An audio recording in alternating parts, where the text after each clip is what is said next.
जय हिंद साथियों मैं आशीष रावत आप सभी का स्वागत करता हूं आपके अपने YouTube चैनल NRDA क्लासेस में। दोस्तों जैसा आप सभी जानते हैं कि हम सब मिलकर तैयारी कर रहे हैं आर्मी अग्निवीर भर्ती 2025 की। और पिछले संडे को भी हमने जो है क्या करा था, विज्ञान स्पेशल, जीके स्पेशल और साइंस स्पेशल क्लास लाई थी, जिसके अंदर 100 क्वेश्चन के वन लाइनर क्वेश्चन लेकर के आए थे। तो इस बार भी जो है हम 100 क्वेश्चन की स्पेशल क्लास लेकर के आए हैं।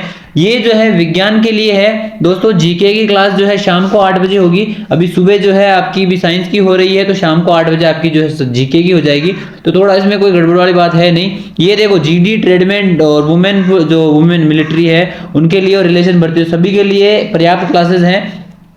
तो चलिए आज की क्लास को शुरू करते हैं। आज हमारे 100 क्वेश्चन होने वाले हैं, वन लाइनर क्वेश्चन होने वाले हैं। इसका सारा पीडीएफ आपको हमारे Telegram channel new Rawat defence academy में देखने को मिल जाएगा, तो वहां जाकर आप ज्वाइन कर सकते हैं हमारे टेलीग्राम को। तो चलिए शुरू करते हैं।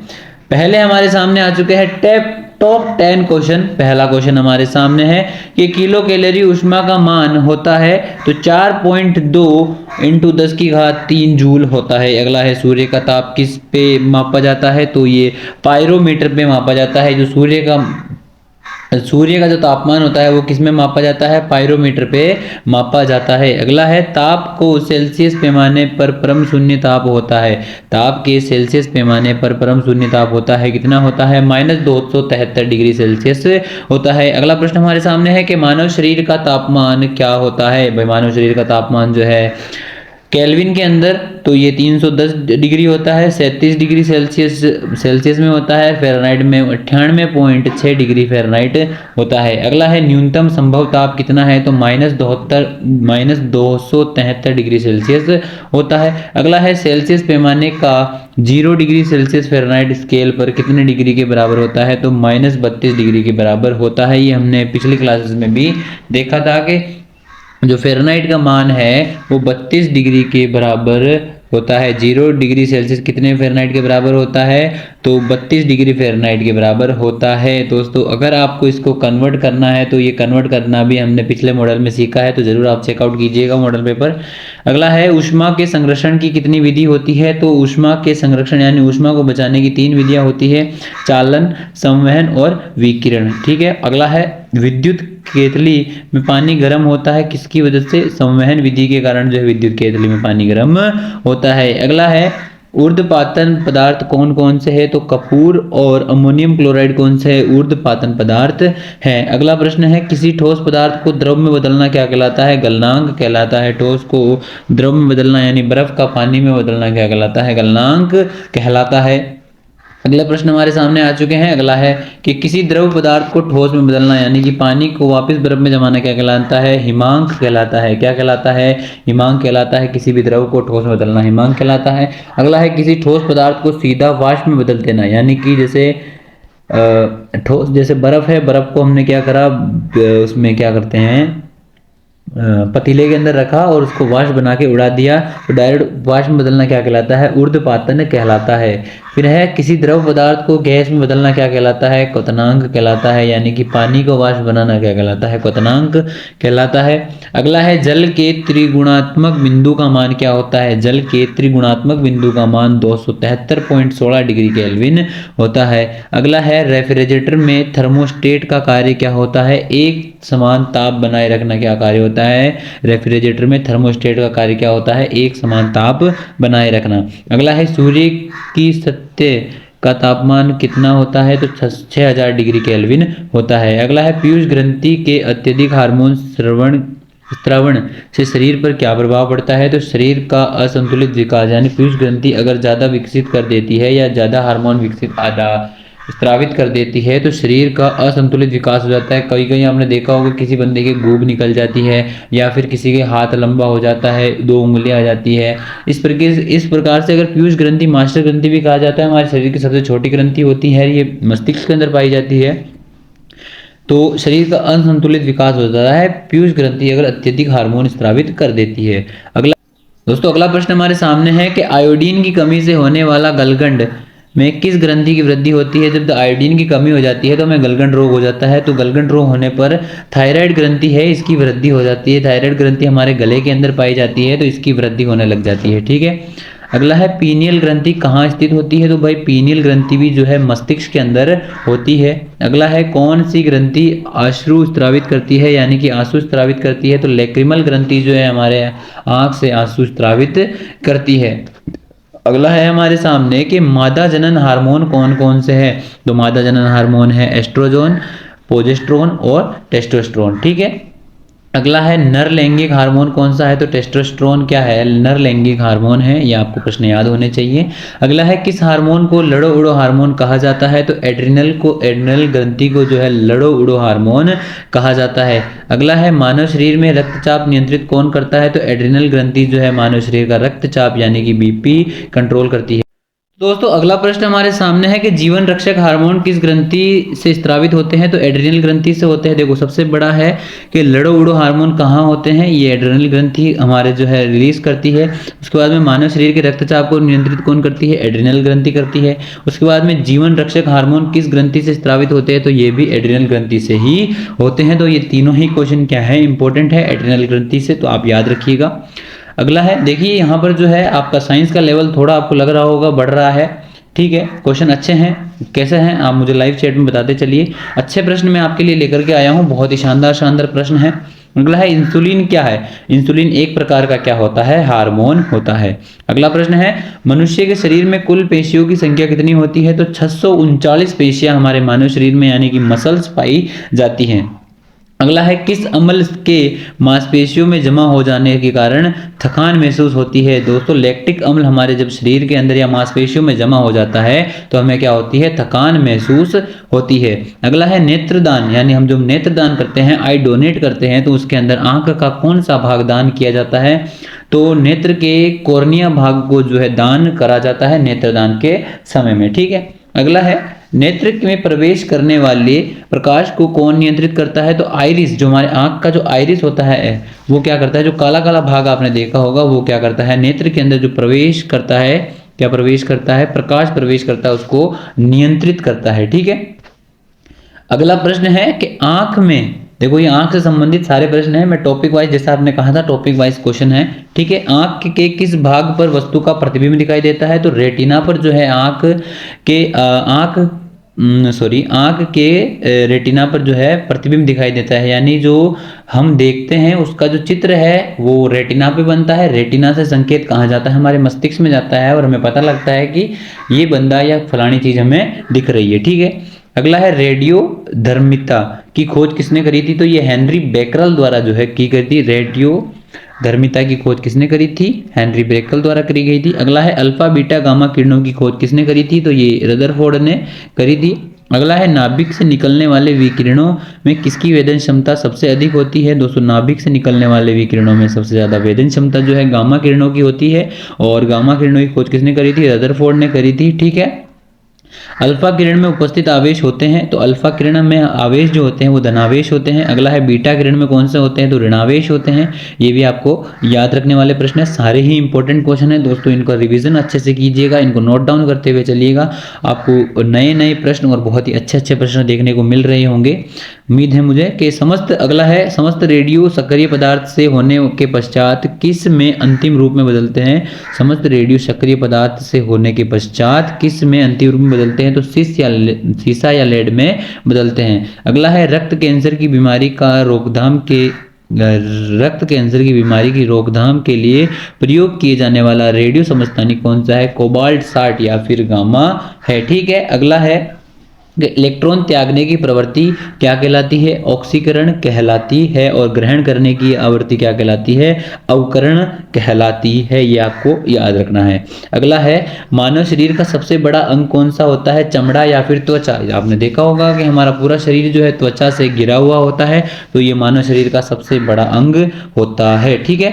अगले प्रश्न हमारे सामने है कि किसके द्वारा आनुवंशिकता के विज्ञान की खोज करी गई थी, या अनुवंशिका कहा गया था, दोस्तों अगला प्रश्न हमारे सामने है कि किसके द्वारा आनुवंशिकता के विज्ञान को आनुवंशिकी कहा गया था, तो ये वाटसन द्वारा कहा गया था। अगला है जीव विज्ञान का जनक किसे कहा जाता है, अरस्तु।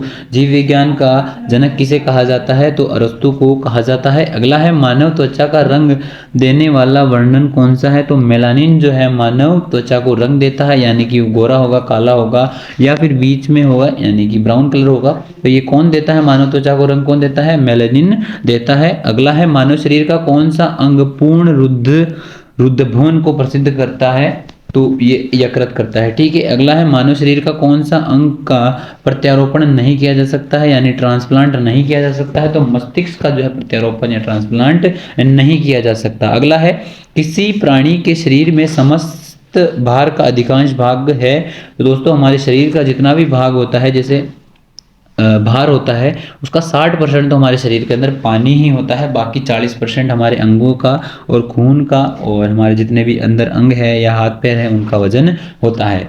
अगला है एक पुरुष के लिए सामान्य हीमोग्लोबिन की मात्रा प्रति 100 ml रक्त में कितनी होती है, तो 14.5 ग्राम होती है। अगला है मानव मस्तिष्क का भार लगभग कितना होता है, तो 1350 ग्राम तो ये महिलाओं का होता है, 1400 से 15 ग्राम किसका होता है, पुरुषों का होता है। ठीक है। अगला है रक्त जमने की किस तत्व की मुख्य भूमिका होती है, तो किसकी भूमिका होती है, कैल्शियम यानी Ca की होती है।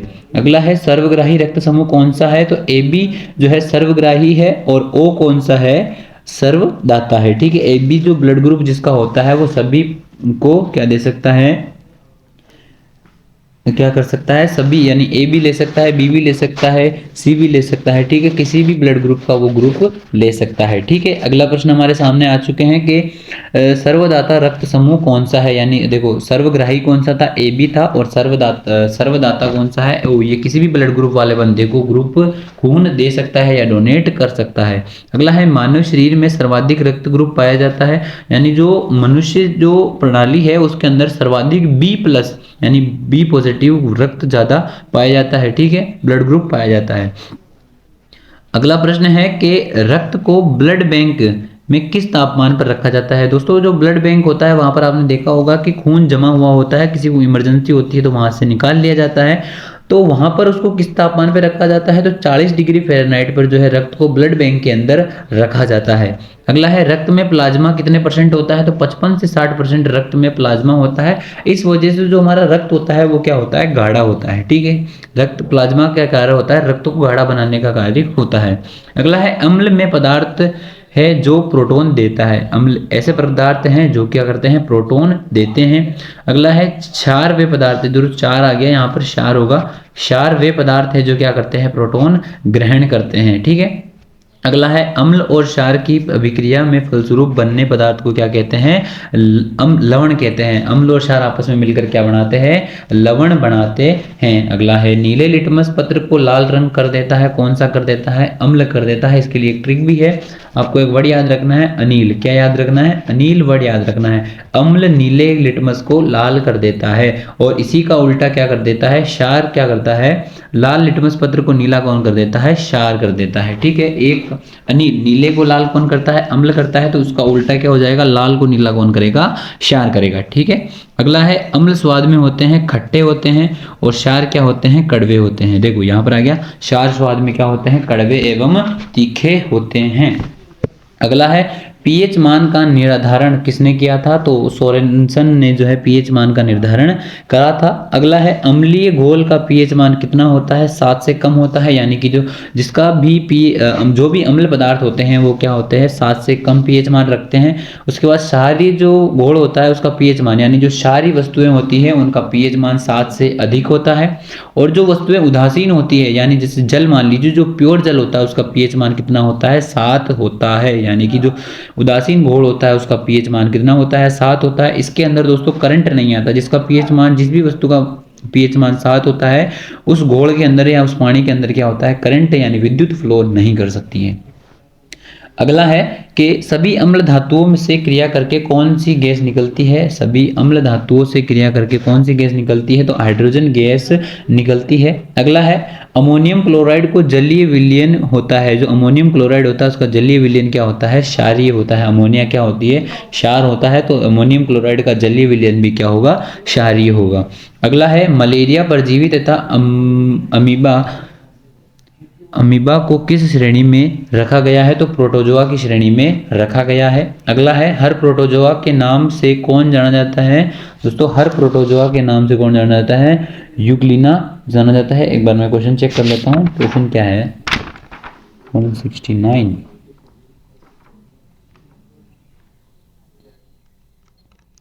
दोस्तों ये हरा प्रोटोजोआ आएगा, क्या आएगा, हरा प्रोटोजोआ आएगा।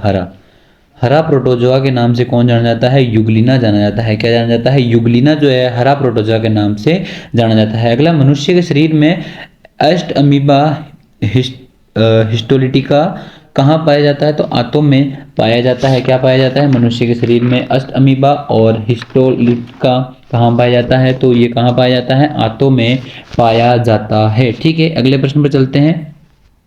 अगला है कि मलेरिया बुखार पैदा करने वाला प्रोटोजोआ कौन सा है, तो प्लाज्योडियम जो है बुखार पैदा करता है। मलेरिया बुखार जो है किसके द्वारा, किस प्रोटोजोआ के कारण होता है, तो ये होता है प्लाज्योडियम प्रोटोजोआ के कारण मलेरिया बुखार पैदा होता है।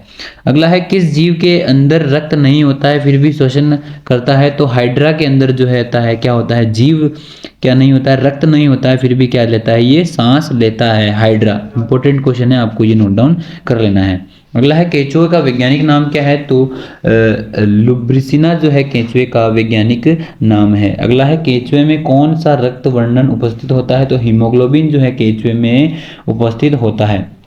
केंचुए में कितनी आंखें होती हैं, तो केंचुए की कुछ भी आंख नहीं होती है।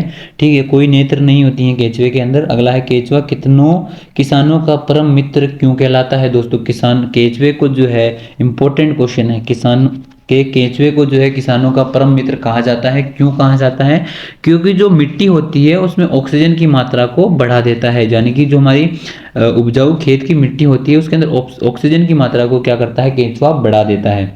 इसलिए आपने देखा होगा केंचुए जो है ज्यादातर किसान खेतों के अंदर छोड़ देते हैं। फिर एक कीटों में कितनी जोड़ी टांगे होती हैं, तो 3 जोड़ी टांगे कीटों के अंदर पाई जाती हैं।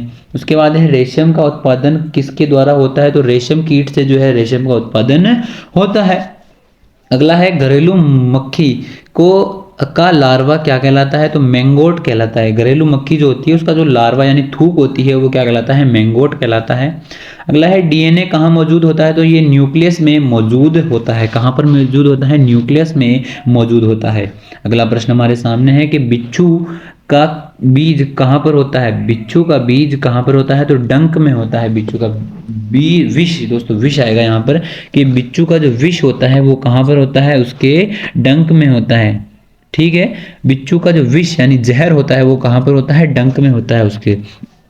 अगला है निंद्रा रोग कौन फैलाता है, तो सीसी मक्खी जो है निंद्रा रोग फैलाती है। अगला है तत्वों का पहला वर्गीकरण किसने किया था, तो डोबेराइनर ने जो है तत्वों का पहला वर्गीकरण किया था। जो हाइड्रोजन हीलियम लिथियम बेरिलियम है उनका पहला वर्गीकरण किसने करा था, डोबेराइनर ने करा था। अगला है किस वैज्ञानिक ने सर्वप्रथम आवर्त सारणी का निर्माण करा था, तो मेंडलीव द्वारा जो है सर्वप्रथम आवर्त सारणी का निर्माण करा गया था। अगला है आधुनिक आवर्त सारणी का प्रतिपादन किसने करा था, तो ये मोसले ने करा था। और जो सर्वप्रथम करा था वो किसने करा था, मेंडलीव ने करा था। ठीक है, अगला है सबसे भारी धातु कौन सी है, तो ओसियम जो है सबसे भारी धातु होती है। उसके बाद है कि सबसे हल्की धातु कौन सी होती है, तो लिथियम जो है सबसे हल्की धातु होती है। देखो ये धातु है। अब सबसे हल्का तत्व कौन सा है, हाइड्रोजन है। उसके बाद है मार्श गैस कौन सी है, तो मीथेन जो है एक प्रकार की मार्श गैस होती है। अगला है सबसे कठोर धातु कौन सी है, तो प्लेटिनियम जो है सबसे कठोर धातु होती है। अगला प्रश्न हमारे सामने है कि सबसे कठोर पदार्थ कौन सा है, तो हीरा जो है सबसे कठोर पदार्थ है। उसके बाद है भविष्य का ईंधन किसे कहा जाता है, तो हाइड्रोजन को जो है भविष्य का ईंधन कहा जाता है। अगला है कौन से उत्तक शरीर को गर्म रखने में उत्तरदायी होते हैं, तो वसामय उत्तक जो है शरीर को गर्म रखने में उत्तरदायी होते हैं। अगला है मनुष्य की त्वचा कहाँ से सबसे मोटी होती है, तो पैर के तलवे से जो है मनुष्य की त्वचा सबसे मोटी होती है? अगला है लेक्रिमल ग्रंथि क्या स्रावित करती है? आंसू स्रावित करती है। हमने पहले भी ये क्वेश्चन देखा है, रिपीट हो गया है ये क्वेश्चन। अगला है मनुष्य के शरीर की सबसे लंबी कोशिका कौन सी है? तो तंत्रिका कोशिका, न्यूरॉन जो है मनुष्य शरीर की सबसे लंबी कोशिका होती है। अगला है तंत्रिका उत्तक की इकाई क्या है? तंत्रिका उत्तक की इकाई क्या होती है? न्यूरॉन होती है। अगला है आनुवंशिकता का जनक किसे कहा जाता है? मेंडल को जो है ग्रोगर जॉन मेंडल को जो है आनुवंशिकता का जनक, गेगर जॉन मेंडल को क्या कहा जाता है? आनुवंशिकता का जनक कहा जाता है। अगला है एडवर्ड जेनर ने किसके जुड़े रोग एडवर्ड जेनर जो है किस रोग से जुड़े हुए हैं? चेचक के टीके की खोज किसने करी थी? एडवर्ड जेनर ने करी थी, इसलिए इस रोग से जुड़े हुए हैं। ठीक है, खोज करी थी भाई इन्होंने। जन्म के बाद मानव के किस उत्तक में कोई कोशिका विभाजन नहीं होता है? यहाँ पर आंसर नहीं दे रखा है, बट इसका आंसर क्या हो जाएगा मैं आपको बता देता हूँ कि जन्म के बाद मानव के किस उत्तक में कोई कोशिका विभाजन नहीं होता है। दोस्तों अगला प्रश्न हमारे सामने है कि जन्म के बाद मानव के किस उत्तक में कोई भी कोशिका विभाजन नहीं होता है?